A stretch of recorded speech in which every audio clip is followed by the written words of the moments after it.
शरीर के अंदर ना ओके।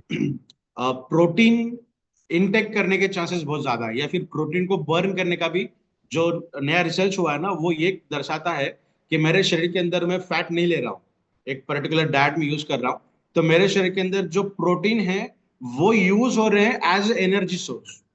तो मसल फाइब्रोसिस आप देखिए बच्चों के अंदर भी दिखाई दे रहा है, जवानों के अंदर भी दिखाई दे रहा है, जो कि अर्ली 60s 70s के अंदर दिखाई देना चाहिए। स्किन लूजनेस, हम्म। मसल फाइब्रोसिस, ये जो चीजें हैं ना, ये दिखाई दे रही है हमें ड्यू टू पुअर डाइट।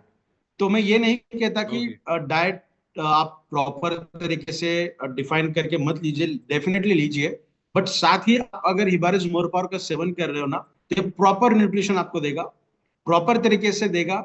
इसका मतलब आप जो एक्सरसाइज कर रहे हो ना, उसकी एफिशिएंसी आपकी बढ़ेगी। अगर मैं मानूं मैं 10 रेपिटेशन ले रहा हूं मेरे चेस्ट प्रेस के लिए, और मैं ये प्रोडक्ट हम्म। यूज कर रहा हूं, तो मेरी इफिशियंसी उसकी बढ़ेगी।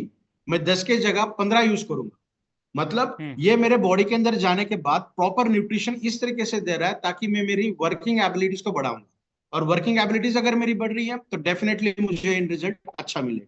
तो वेट लॉस के अंदर भी अच्छा काम करेगा, और अंडर वेट भी अगर है तो भी डेफिनेटली उनके वेट को मैनेज करने का भी काम अच्छी तरीके से किया जाए। ग्रेट।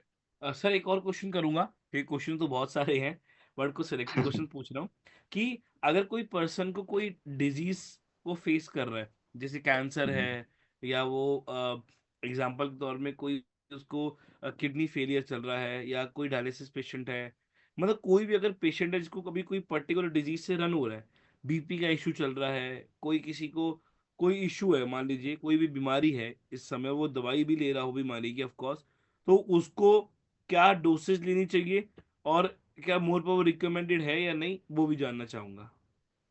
हाँ, ये एक अच्छा सवाल पूछा आपने, ये बताना मुझसे थोड़ा स्किप हो गया।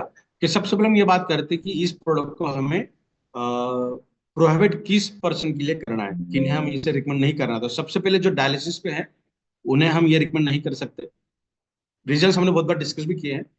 नेक्स्ट वन, जब वुमन प्रेग्नेंट हो तब नहीं देना है। जब मिल्चिंग हो या फिर फीडिंग करती है वुमन, दूध पिलाने वाली माता है, उनको हमें रिकमेंड नहीं करना है। जब अ, उनके पीरियड्स रहते हैं 3 या 5 दिन, तो तब भी हमें ये रिकमेंड नहीं करना है। बाकी हम्म। हम ये प्रोडक्ट सभी लोगों को दे सकते हैं, और डायबिटीज वाला है ऐसे पर्सन जिनका HbA1c 7 से ज्यादा है, तो ऐसे 5 लोगों को हम प्रोडक्ट रिकमेंड नहीं कर सकते हैं।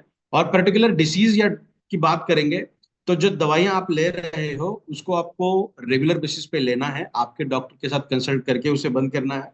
और रेगुलर डोसेज जो हम कहते हैं, सुबह आधा चम्मच, शाम में आधा चम्मच, एवरीवन, और किसी भी सेक्टर के लिए ये डोसेज सही है। इसके अंदर कोई बदलाव करने की जरूरत नहीं है। रात का डोसेज जो है वो आप खाना खाने से आधे से घंटा पहले भी ले सकते हैं, आधे से 1 घंटा खाने के बाद भी ले सकते हैं। और सिर्फ एक चीज के अंदर इसके डोसेज बदल जाते हैं, जब हम सेक्सुअल एक्टिविटी की बात करते हैं।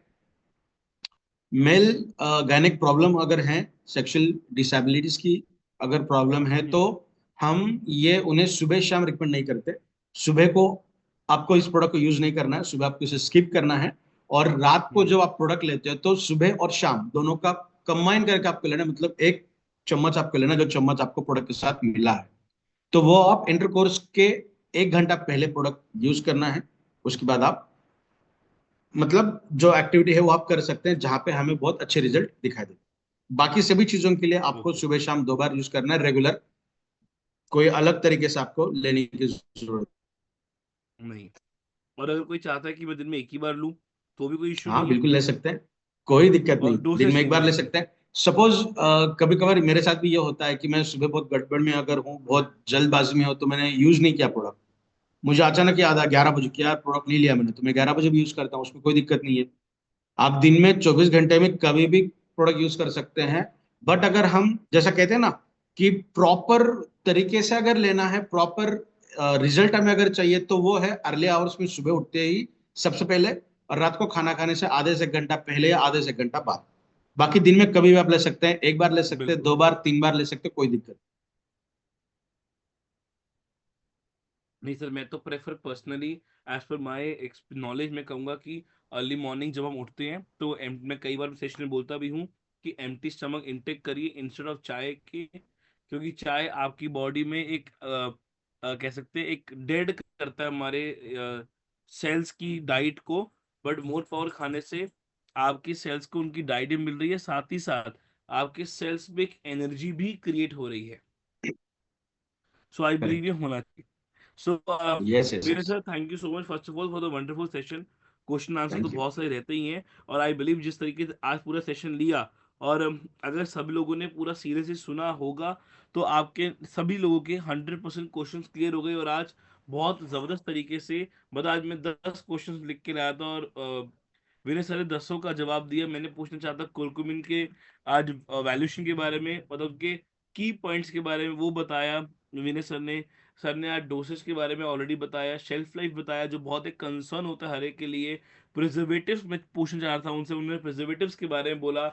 मैं पूछना चाह रहा सर उसको पेशेंट्स कैसे यूज करें, उसका न्यूट्रिशन वैल्यू क्या है। आई बिलीव आज सारे क्वेश्चंस विनय सर ने बहुत इजीली क्लियर किया, और उसके कमेंट्स भी आ रहे हैं कि सर एक्चुअली आज बहुत नॉलेजेबल सेशन था। तो thank you so much Vinay sir for the wonderful session. Thank you सो मैं मच। नेक्स्ट विनय से इनवाइट करना चाहूंगा हमारे जो एक चीफ गेस्ट स्पीकर हैं, मिस्टर प्रमोद हिबारे सर को, जो ऑलरेडी अब मैं कहूंगा जो एक सेकंड माइंड कहूंगा, या कहूंगा वन ऑफ दी ये कह सकते हैं एक successful achiever in the industry also, जो आके अपने कुछ चंद शब्द हम सब पार्टिसिपेट के साथ शेयर करें।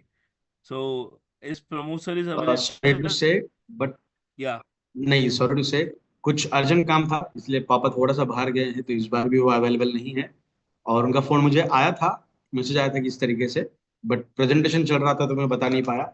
सो थोड़ा सा बाहर है वो, सॉरी फॉर दैट।